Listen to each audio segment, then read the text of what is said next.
Greetings, fellow armchair Imagineers and fellow residents of the grand old kingdom of Arendelle. BlueDragonFive here.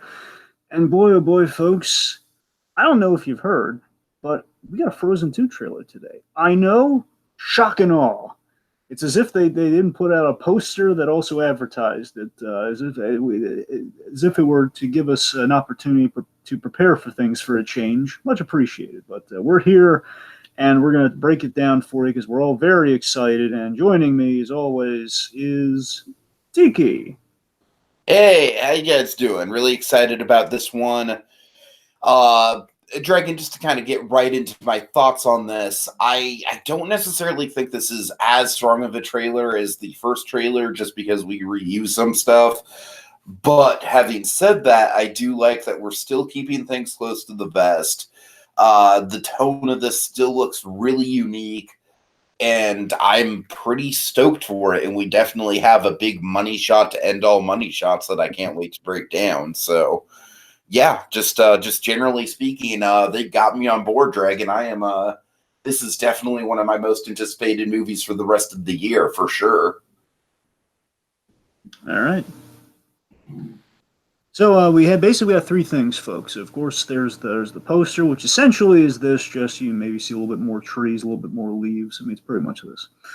And we got a synopsis. So the synopsis. So here's what we know going into the things they officially gave. They told us a little bit about the plot today. So here's basically the only thing we really know for a fact in terms of at least what they've said, like the cell line of the whole thing. In essence, it's that this movie is going to find out why Elsa, we're going to find out why Elsa was born with her powers, and we're going to answer.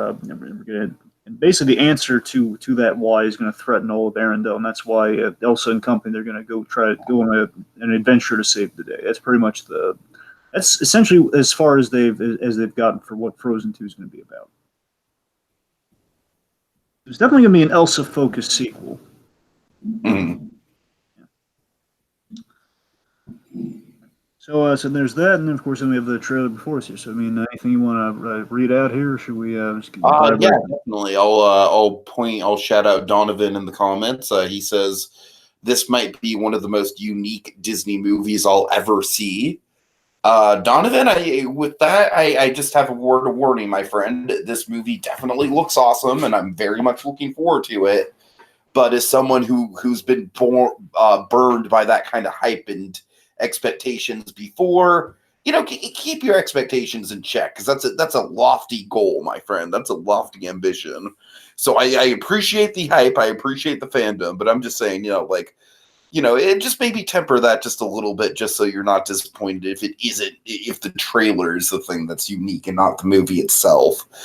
Donovan's also saying something about literally the final shot, which I will save for the end.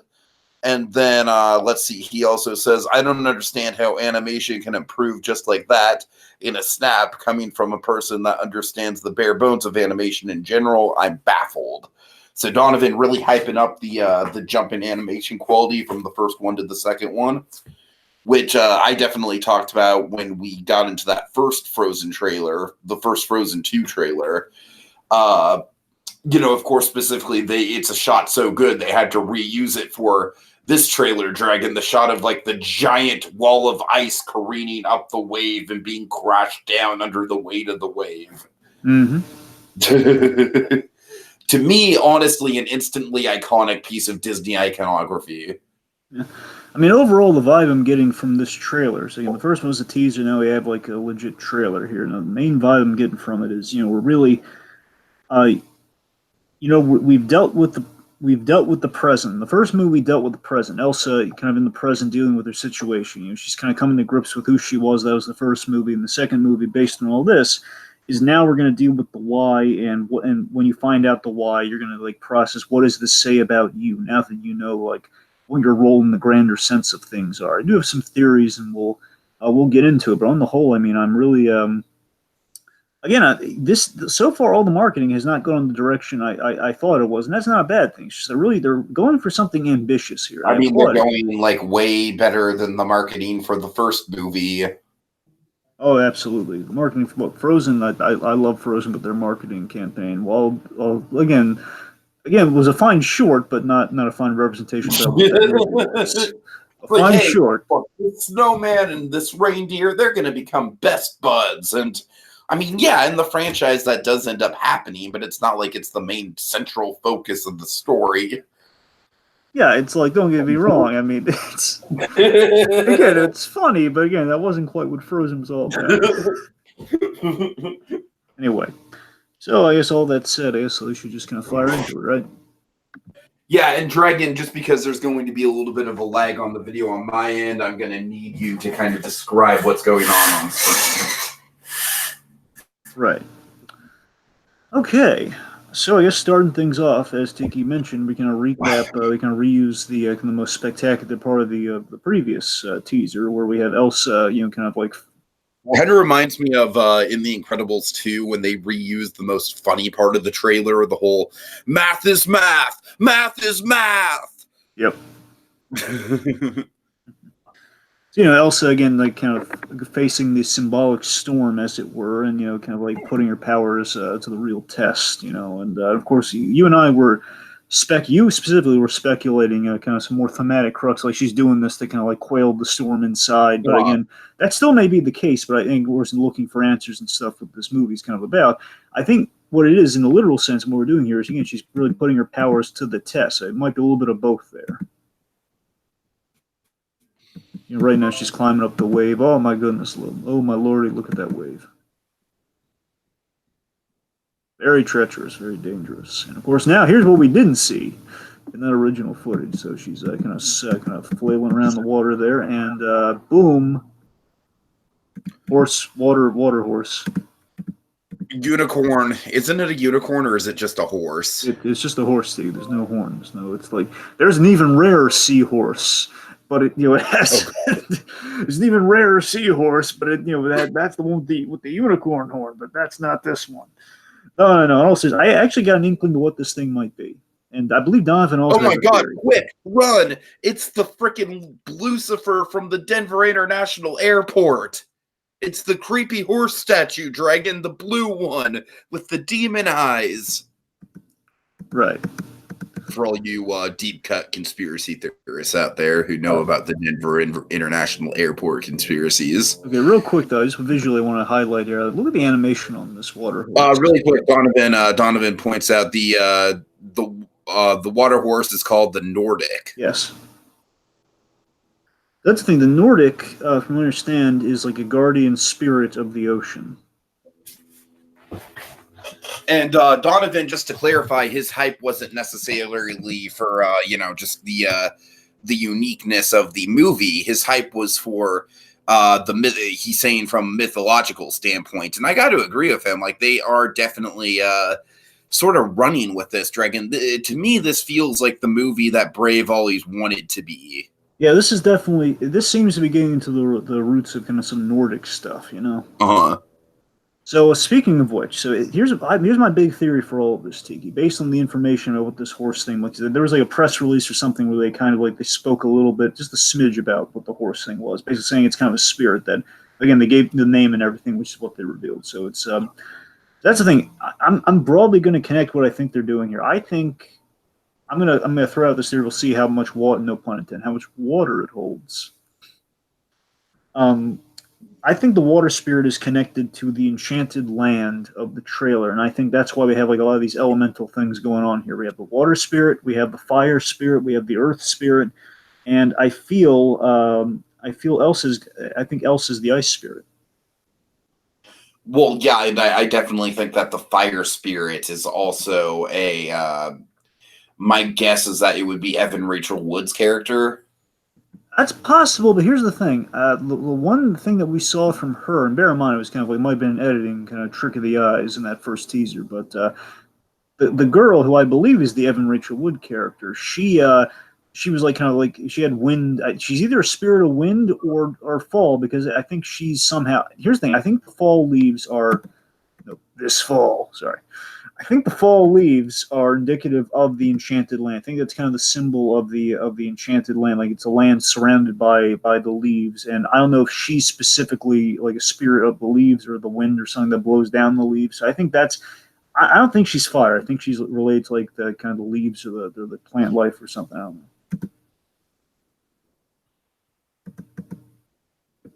They have a little bit of grandpabble action. Imagine if Hans was revealed to be an elemental, but a good one. That'd be a twist. That would be a twist. Would definitely be a twist. Look at this rock slide. No, it's a family reunion. It's it's the rock trolls, man. The rock. Speaking of which, that's one of the things I really like is that through the marketing campaign so far is that I like that they've taken the basic Frozen iconography, but they've just given it a sense of weight and urgency. It is true. Like Grandpabble means business. He's not just like, oh, I love a good wedding. He's not that sort of guy here. It's like, yeah, it's Grandpabble. He's warning them of an ever-present danger that's about to come. He's kind of giving some revelations. There is a question of how much does Grandpabble know, because I'm interested to see what's going to happen here, because this trailer implies that he might know the origin of Elsa's powers, but as we know in the first movie, he had the line like, was she born like this or was she cursed? So he didn't know. Now, it's entirely possible, since kind of saving Anna's life, that they looped him into what was going on. So the point is, the secret may lie with Anna and Elsa's parents. Uh-huh. It might be the kind of the root cause of things. They might know the root cause of things. Perhaps they relayed that to Grandpabble in an effort to cure Elsa, potentially. But I don't know. We'll see how that goes. Now, here's my bigger call. Okay, bigger call is what we see here in this shot, the Aurora Borealis. So I'm wondering if this is like the link between Elsa and the Enchanted Forest, or this is at the very least, I think the Aurora Borealis here is going to lead to the Enchanted Forest. Sorry, not the Enchant. I'm thinking of Once Upon a Time. Sorry, the Enchanted Land. Now this is mind bending, and again, perhaps by inspiration of the Aurora Borealis in some way, shape, or form. Or, the Nordic Lights. I don't know, whatever you want to call it. So we have this animation is spectacular, if you ask me. Look at this here. We're seeing basically, again, seemingly what we're going to be seeing later with the other spirits, assuming, because you have the horse and we have the giant, basically the rock, the rock monsters. Basically, these guys look suspiciously like Marshmallow, but kind of an earthy version of Marshmallow. These guys. Yeah, we'll get into them more when we see the final shot, because I definitely have things to say about them. I love the animation here. We've kind of mimicked 2D through 3D animation, just using a black background and just kind of like kind of doing it through again. This kind of this magic. And again, look at the leaves here, man. I think the leaves are the key to it all. The leaves have got to be the symbol for the Enchanted Land. Oh yeah, I think the leaves are probably the symbol for the whole movie, honestly. Precisely. Like winds of change, if you will. Yes, I love it. Winds of change, yeah. Oh, again, thematically, it could be winds of change. Again, that's what I'm thinking. Again, I think that girl might be indicative of the wind. Of the wind. I think that's, again, wind. How do you epitomize wind and air? You do it through blowing something, and of course, it'd be leaves. So. Okay, here at Little Color, there's the ice castle, man. There it is. Oh yeah, I think Marshmallow's in there running a snowman bar with the snow minis. That's what I like to think it is, but it's just me. Moving right along, dude. All right, so yeah, this based on this, it looks like we're gonna go north across the Enchanted Lands. So again, I'm sorry, I'm just putting this together right now. Forgive me for being a little overwhelmed here, but Enchanted Lands suggests more than one.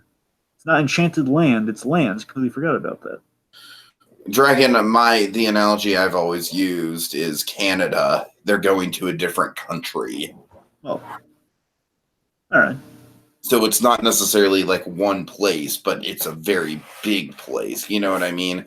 Probably a very big place with different sub-territories to it. I'm going to guess these sub-territories, each sub-territory has a spirit of some variety. Exactly. That's kind of how I'm picturing it playing out. Yeah. Could be totally off base with that, but that's just kind of my guess based on what we've been shown so far. We have, we have Anna and Olaf in the ice canoe here. I love the ice canoe. Donovan's also a fan of that shot. We have here's the next ride coming to Disney. The ice. Trust me, if we were able to ride in a translucent ice canoe and it actually felt cold when you sat on it, oh man, that'd be so cool. There's that, and of course, like maybe like the next ride just being like a water ride too. With just look at it, look at Olaf here, just kind of falling to pieces on the way down. So then we have kind of our flaming heart shot here, and again, the thing I've heard pointed out, and again, I can't tell this 100% myself, but I can't really see anything fighting against it here. If you look, the fire that's raging out here, it doesn't seem to be burning anything. It just seems to be kind of lighting things up. You know, it's like, I mean, don't know, I mean, it is catching fire, but it doesn't seem like burning things away. You know, there's no smoke. It's just fire. Donovan insists that this is all the stuff with Anna and the boat is very much God of War imagery. Now, I've never played God of War, but he's very insistent on it, so just want to shout that out. Specifically, going into the unknown and going into the unknown has a symbolic meaning of fear, which I guess is translated in God of War as well. Sorry, Donovan, I'm not a big.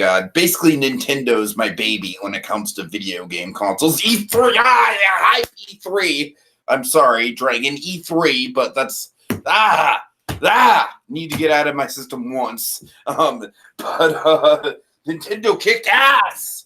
But you know, Nintendo's my baby, and everything else just kind of falls by the wayside when it comes to video games. But yeah, Donovan very much does want to shout out the God of War reference. Anyway, so you see what I'm saying about the fire spirit here, though? Because again, I would seem that if you're a spirit of the land, you don't want to set the land on fire. Therefore, again, it's like a controlled flame, which kind of represents what Elsa longs for: control over her power. Perhaps. We have Kristoff, sweeping Anna off her feet. That old romantic. All right, so the Grand Pavel here, he's saying, by the way, new render on Grand Pavel. If you really look at him, like they gave him he's a little bit more kind of earthy here. So again, the upgrade in the animation Donovan was speaking to earlier. So basically, what we're talking about, what Grand Pavel's kind of getting to here, and also we have kind of like another, probably the next hit single shot right here. With I'm getting the sense that when that big, basically she's the big kind of visual exposition scene we saw earlier with the 2D, the 3D animation effect. Looks, based on this shot we have right here, it would seem that she's it would seem that this, again, it looks like she might be singing during this, and this might be like the next showstopper. I don't know. Let it go. Not sure. Donovan says Elsa might be tempted by the darkness in the scene. Of course, she's sporting this red number here, which again, God help me, I love the fashion in the Frozen movies, man. I love the fashion design. It looks great, just great costuming overall. She's wearing this little red number here. So again, maybe the red's indicative of something. And here we have, here's a mind bender of a shot here. So we see directly she is responsible for these floating kind of Aurora Borealis diamonds we have going on. Yeah, that was definitely one of the big contentious points in the trailer. And now I like that basically the diamonds, as I like to call them, they kind of represent her powers just kind of getting out of control. And the remnants of those diamonds are kind of just like the outbursts of ice power she's been having. At least that's how I read it, Dragon. Am I off point there? Here's the thing. I'm hoping it's not for a retread. I mean, I see your point. It's just, again, it sounds like this one she's going to have control over her powers, but I think this is like the thing's going to hit her about this is that she's seen something new with these spirits, and basically, I think her powers are expanding, not getting out of control. That's where I'm. Okay. So it's more kind of like, and again, with the powers expanding, there is sort of like a relative out of control element to that. I mean, relative, but more like informative than like something to fear. Because I think what Grand Pavel's going on about, I think the indicative theme of the film, at least from the like the synopses and what they're saying in the trailer here, I think it's indicative of we're going from fear to hope. Is that she was in fear of her powers, but now we all have to hope that her powers are going to be enough. That's a great line. That's a goddamn great line. It connects beautifully to the first film. I love it. And that's the thing. So again, I think she's much more kind of I think she's an acceptance of her powers, but now she has to figure out, why do I have these powers? That's the big question of the movie. And we have this. Oh, this is a really great shot here where, she's using her powers to kind of part the fog, kind of part the icy fog here. Also, again, they have these Nordic rocks. Now, again, it's almost like a Nordic Stonehenge. Now, if I'm a betting man, I'm going to bet that the symbols on each of these, which I can only really make out one of them. One of them seems to be, one of these, the one on the very left, seems to be a flower. Now that implies, like, again, the Earth. At the very least, that implies Earth, like our rock guys, or perhaps someone else. So I'm thinking each of these Stonehenge rocks, each of these Nordic rocks, let's call them, indicates one of the enchanted lands, and I feel that's like kind of like the spirit of said land. Would you? That am I making any sense with that? No, Donovan actually very much echoes your sentiment. He's very much in the same wavelength as you. Very interestingly, I think this is very interesting, Tiki. They're all in diamond shapes, like the diamonds that Elsa forged. I'm going to make this point, okay? I'm going to go back here and watch. We're going back. I'll go back here to the earlier scene here where the diamonds appear, and again throughout that scene, that's during the she's essentially kind of illustrating the other spirits, assuming they are spirits. Like this scene leads to that scene. Now I'm going to go out on a limb and say that enlightenment, that song, perhaps song of enlightenment and learning about the enchanted lands, will lead to this, which again may be like an instinctual, again, like memories coming back to her, an instinctual beacon of like you have to go to the enchanted lands, and the diamonds in this scene connect to the adventure where we see the diamond shapes with all the enchanted land insignias on the Nordic rocks. Mm-hmm. Boom. Yep. Gus Fring runs Pollos Hermanos too. Let's just throw that in there. No, sorry. Donovan also says they're the same ruins from the parents' funeral. Huh. Well, he says ruins. What is he? Oh, yeah, but it means like, well, like remember they had like the big. I guess they had like the rocks is like the headstones. Is that what he means? Yeah, yeah. Right, the headstones. Okay, that's possible too.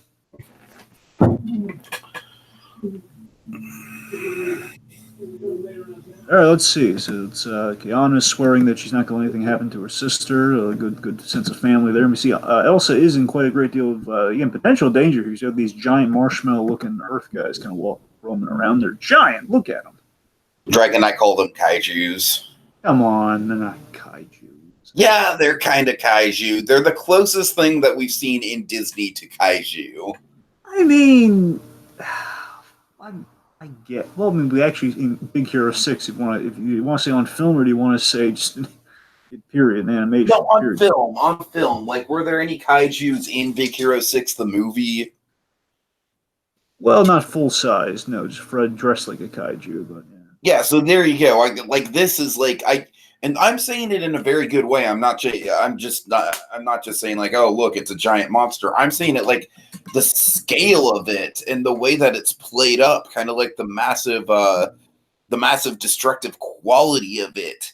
Dragon, it very much does remind me of how they framed Gareth Edwards' Godzilla in a good way. You know, kind of like that whole like the majesty of it, where it's so big that it can't even fit into an entire shot. Yep. So I'm very excited for that, Dragon. That was definitely the money shot for me. That was the thing that really got my attention. And again, more leaves. Frozen 2. Okay, so we've got some. I'm sorry, Donovan's like kind of all over the place here in a good way with the theories. So I kind of figured I'd read him out wildfire here as we end things out. He says, in terms of the kaiju monster that we see, he says they're the ancient god, apparently. So you say ancient god or ancient god? He says they're the ancient god. God. All right. Well, again, I think also, Donovan really wants us to know that he's seen it in IMAX. All right. Well, I know Donovan's very particular on IMAX. Again, I'd raise you Dolby, but fair enough. Anyway, gods. They're the ancient gods. Okay, I just want to be sure. Yeah, okay, so yeah. So it seems like each of the lands is going to be guarded by one of these things. It seems like. Yeah, I think we're kind of in very like Legend of Zelda. Makes sense. All right. Donovan's kind of speculating. Wonder why Grandpabble is saying that at first her powers were too much, but then saying let's hope they're enough. Sorry, just kind of reading through some of the stuff. What about the final shot stuff that Don was bringing up? Well, like I said, most of the final shot stuff was the stuff about the funeral. Right. Let's see. Sorry. Also, very importantly, Dragon, who's the villain? Who's B? Who's B? Well, appropriately, it should have been who's V? Oh, right. Donovan, really curious who the villain. I honestly wouldn't be surprised if there's no villain.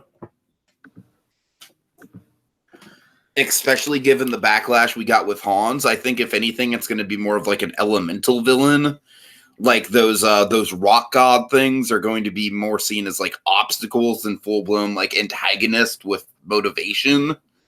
Well, remember the last time, okay, I'm going to raise you this. We kind of had a kaiju in Moana. What, Tafiti? Yeah, I mean, kind of. I don't necessarily think that's a kaiju. Yeah, right. Well, I'm just saying if they're gods, I mean, it's, again, it kind of takes the kaiju thing off the table. I'm just saying, like, with kaiju, your kaiju can specifically, like, walk around, and, like, Tafiti is literally a mountain. I think there's a little bit of a difference there. All right, fine. Anyway, so in regards to the villain, again, technically Tamatoa is more of a kaiju than Tafiti is. Okay, well, here's what we know. We know Sterling K. Brown's in the movie. Now, it's a question if we're going to go Sterling K. Brown, again, assuming these are villains at all, period.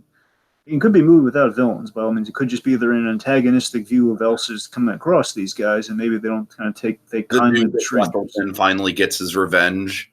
Sorry, who? The Duke of Wesselton. Yes, the Duke of Wesselton. Oh, God. Yeah. I wonder how on the Frozen ride at Epcot, literally the first thing you see as you walk in the building is a wanted poster for the Duke of Wesselton. Now, the real question is if we see Wesselton return for a cameo, or we just have Alan Tudyk play a different character. So in terms of like who is voicing our elementals, I'm going to bet you like Wind, if assuming it's Wind or Fall or Leaves, whatever that one is, that's going to be the Evan Rachel Wood character. Mm-hmm. Maybe Alan Tudyk might be like the Earth God. I'm sorry, what specific god was was Donovan bringing up? Just the ancient gods. Ancient gods. Maybe I don't know. Maybe it's the ancient gods. And Sterling K. Brown might be our fire guy. Could be. Point being, it's questioned if, again, assuming they're villains at all, because they could just be elementals not taking kindly to strangers, or just be kind of like a meet cute sort of thing. If it's not that, in terms of villaining, I'm leaning towards Evan Rachel Wood as the bad guy personally. But that's the way I'm leaning towards too. Yeah. Bear in mind, we have seen Westworld, so maybe that's why. But that definitely, I won't lie. That definitely influences things. I don't want to count Sterling K. Brown out. It's just he's a really good actor, and to be too easy for him to be villain. I wouldn't shoot it down by any means. I'm just saying, like in terms of like speculating who the villain might be. And I don't know. Mm-hmm. Again, because as you said, we kind of did that with Hans already, so maybe you can shake things up a little. I don't know. That's the thing, Dragon. I think this franchise kind of like needs a female villain to really go toe to toe with Elsa. I feel like a female villain with elemental powers.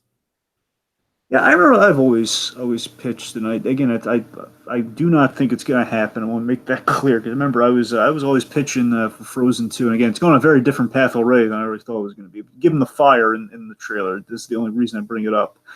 I've always imagined that you'd have kind of a fire-based villain that would have a redemptive arc. That's always kind of what I envisioned for Frozen. Perhaps like that could be the Sterling K. Brown character as well. That Dragon is that Tafiti is kind of a fire-based villain who gets redeemed. Yeah, and that was bear in mind. This is like still like I was the one who had that ridiculous sort of like the speed dating idea and at the start of Frozen. Tafiti kind of threw a wrench into a lot of like perceived notions about Disney villains. Yeah, it did. It did. The last time we've gotten like a legit Disney villain. I mean, let me think about that one for a second. Gothel, right? Yeah, I would say Gothel. King Candy.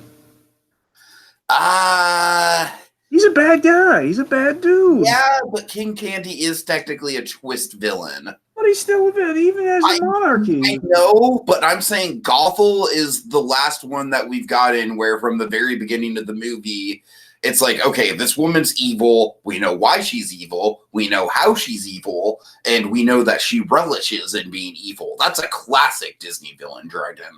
I don't know. Again, going turbo, it's a pretty big deal. Okay, can we just agree? Can we just agree that Dr. Facilier is really the last classic Disney villain, though? Well, I mean, again, you're making an argument for Gothel. Again, basically, Gothel's in kind of the Cruella school. She's kind of in the Cruella de Vil school. No. But I'm saying, Doctor. I'm saying, like, you don't see Gothel in like the lineups that you see Facilier in the lineups. You don't necessarily see Gothel in the lineups. I think we're falling down a bit of a rabbit hole here, but we are. Anyway, point being, okay, is there anything else major? Should we kind of? Donovan's just saying, like, this one will have so many twists. I can feel it. Yeah. So his radar is tingling. So I forget if Hans is supposed to return. I assume Hans is going to return in this in some. I want Hans to have the Norrington and Pirates 2 bad guy redemptive arc. I really do. Yeah, because I think he's like a drunken, disgraced loser who slowly has to crawl his way back into society. Well, remember, he was banned from the. He was most likely. That's what I'm saying. Yeah. Here's the thing. He was sent back. The third Frozen, he's going to sacrifice himself heroically. What? Okay, hold on a second. Okay, so I remember in the short with Frozen Fever, we saw Hans in the Southern Isles, just kind of getting the Biff Tannen treatment. And so this thing, I wonder if he would maybe be exiled from the Southern Isles, or if he just would go on an adventure, which would lead him to one of the lands where they run into him, and he kind of helps him out in the jam. Oh, I could see that. I could definitely see that. That'd be my bet with where they're going with Hans, but potentially he has an maybe they go the Loki route with him though. In the grand scheme, you get kind of your cake and eat it too, where he does have an ulterior motive, but by the same token, he's inching towards redemption. Right. All right. Okay. Also, Donovan agrees with me that Facilier is the last classic Disney villain. Thank you, Donovan. All right, fine, classic, fine. All right. And I think that's about it. Dragon, any final thoughts on your end? Again, final thoughts. It's going in directions I didn't see it going in, but that's again they're really building it up. So they're really getting, again, as you said, T is a far better marketing attempted at marketing than they did with the first movie. Now it's not saying much, but it's a far better stab at it. But again, it's kind of building up the intrigue and the adventure of it all. It's again, I still we tangibly don't have a whole. We still don't have a whole lot, but we do at least have a lot more than we have with the teasers. At least we know thematically where the movie's going. That's not bad. I don't mind having like a thematic as the first trailer. I just hope with the second trailer, the second official trailer. I know it's like maybe like the third one technically. Honestly, Dragon, to me, it's super refreshing to not know much about this movie. 2 trailers, and I like honestly, the less spoilers, the better. The less that they spell out, the better. I'm like, yes, keep it this vague. That's what I'm saying. I hope they still are able to kind of like if the next go around. I hope they're still able to kind of tiptoe around like. That's the thing, Dragon. I don't even necessarily know if I'm going to watch the next trailer, given the Toy Story 4 situation. Right. Point being, it's Frozen 2. Then it looks very exciting. Like I can't. In all honesty, am I excited for it as I am Toy Story? No, but I am very excited for it. All right. I think it's going to be good. I think it's going to be good. A question of like is it going to live up to kind of like because I'm betting you it's going to go down. I'm betting like Toy Story 4 is going to be at the very least going to make all the money. Then of course Frozen 2 is going to come out and then kind of steal that record from it. I'm sure. Right. The history repeating itself only within the same year. But the point being, success. The tide that raises all ships. It's good stuff for both of them. Hopefully, I'm still gonna be sweating bullets when Toy Story 4 comes out. I know that much because I'm just gonna be panicking on them. Next week, I'm gonna be a mess. Oh God! Whether I'm going to be a mess before the movie, assuming it's as emotional as it's been talked up to be, I'm going to be a mess after the movie. The last time I've been, let me put it to you this way, folks. The last time I've been as hyped or as as invested in a movie's success, yes, Deadpool. That's the thing. Only I'm going to be more. There's more stakes with Toy Story 4 than there were Deadpool. Deadpool's like they only have to do so much to not end up like X-Men Origins, really. But if Toy Story 4 is like a Cars 2, man. It could kill me. Oh, God. He means it, folks. Anyway. So, point being, I mean, the point being, that's not when you shake off. Like that Cars 2, you might make the legal argument for Cars 2, or the live long day. Toy Story 4, that's not going to be easy. Point being, the year of the we get to that point, Trey. What if it's like a Finding Dory or a Monsters University? I perfectly. It's definitely a step down from the other three, but it's still a solid movie. Well, I'll still be, again, as I mentioned, be stressed out that week that comes out. I'll be praying for that, but I'm just hoping that, again, it lives up to the hype. Just so it's like, come on, don't tell me they came back for nothing. Don't tell me they came back for nothing. Right. All right. Anyway, the point. Okay. Anyway, so hopefully I'm sure I'm going to enjoy it. Of course, I'm going to be second guessing this like crazy. Again, like the day before. Okay, so like Wednesday, when we're talking about some other things, I mean, that's going to be in the back of my mind while we're talking about other things that day. It's like, oh God, let it be successful. Let it be successful. No whammy. Anyway, so the point being, Frozen 2, I'm sure is going to dazzle, but again, it might be in a similar boat of like, is it going to surpass the original? Is it going to kind of live up to like the hype? That, of course, all the expectations, as well as just kind of this interesting marketing campaign. Fingers crossed. Hopefully. All right. Let me check and make sure there's nothing else from Donovan in the chat here. Nope. Okay. So Donovan, thanks so much for joining us on this one, and thanks to anyone who's watching this in the archives. We really appreciate all your support. I really love the way that this channel has gone in the first half of 2019. Just kind of want to get that out there, folks. I really like the kind of the direction that we're steering the ship at this point. And so with that in mind, stay tuned. Of course, Dragon Toy Story 4 next week, right? Yep. So yeah, stay tuned for that. That's, as Dragon just laid out, that's high stakes there, folks. High stakes.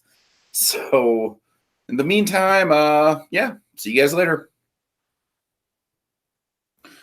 Would you like to try the school thread?